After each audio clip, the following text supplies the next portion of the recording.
नमस्कार, TV9 मराठीमध्ये आपल्या सगळ्यांचे स्वागत। मी निखिला आणि महत्त्वाची बातमी, मनोज जरांगे उद्यापासून आपल्या उपोषणावर ठाम आहेत। हैदराबाद गॅझेट आणि सातारा संस्थानाचं गॅझेट लागू करा अशी मुख्य मागणी आता जरांगेंनी केली। तुम्ही सर्व 58 लाख दाखले जारी करा, ज्याला प्रमाणपत्र घ्यायचं आहे तो घेईल असं जरांगे म्हणाले। मराठा मंत्रालय स्थापन करा अशी मागणी सुद्धा जरांगेंनी केली आहे।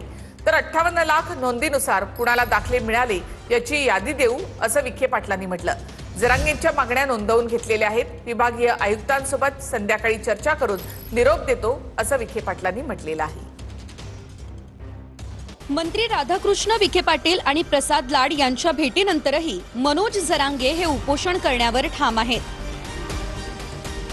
एसओपी तयार, मोठ्या प्रमाणात प्रमाणपत्र देण्याबाबत सुलभता येईल।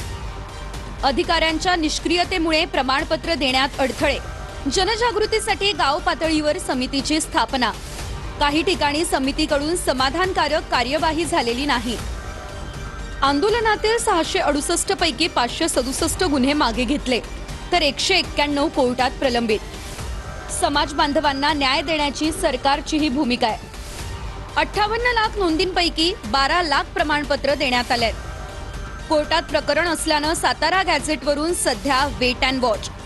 शिंदे समिती स्थापनेपासून राज्यात 12,96,000 दाखले वितरित। 58 लाख नोंदींमध्ये काही जणांना आधीच प्रमाणपत्र मिळाले। हैदराबाद गॅझेटनुसार महिनाभरात प्रमाणपत्र वाटप करू। तुमचा विश्वासघात होणार नाही याची खात्री देतो।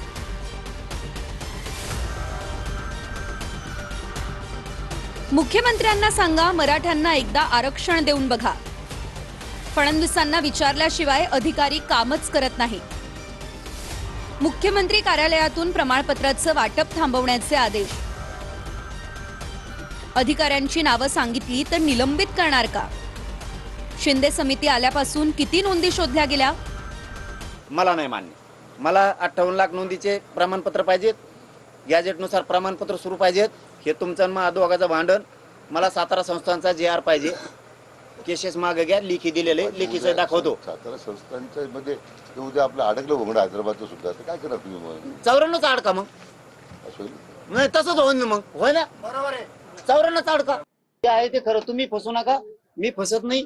तुम्हाला समाजाच्या मला डोळ्यावर आणायचं नाही, मला यायचं नाही, कारण मला माझ्या आंदोलनाच्या भूमिकेवर राहू द्या। तुम्ही नसता चर्चा करा पक्की, मगच सांगा।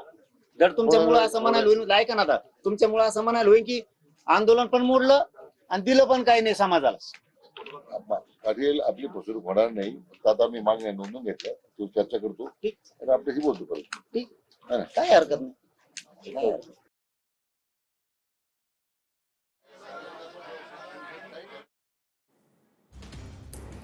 तर विभागीय आयुक्तांसोबत संध्याकाळी चर्चा करून निरोप देतो असं विखे पाटलांनी म्हटलेलं आहे। मात्र तिथे जरांगे आपल्या उपोषणावर ठाम आहेत। उद्यापासून आपण आपलं उपोषण सुरू करणार असं जरांगे पाटील यांनी म्हटलेलं आहे। यामध्ये सरकारचं शिष्टमंडळ म्हणजे राधाकृष्ण विखे पाटील आणि प्रसाद लाड पुन्हा एकदा जरांगे यांच्याशी चर्चा करण्यासाठी आलेले होते।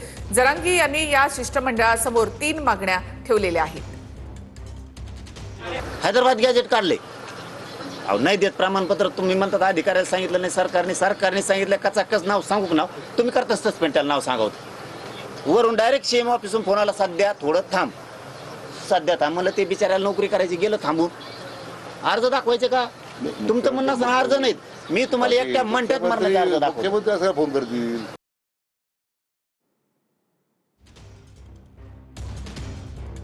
तर मनोज जरांगे उद्यापासून उपोषण करण्यावर ठाम आहेत। हैदराबाद गॅझेट, सातारा संस्थानाचं गॅझेट लागू करा अशी मागणी जरांगे पाटील यांनी केलेली आहे।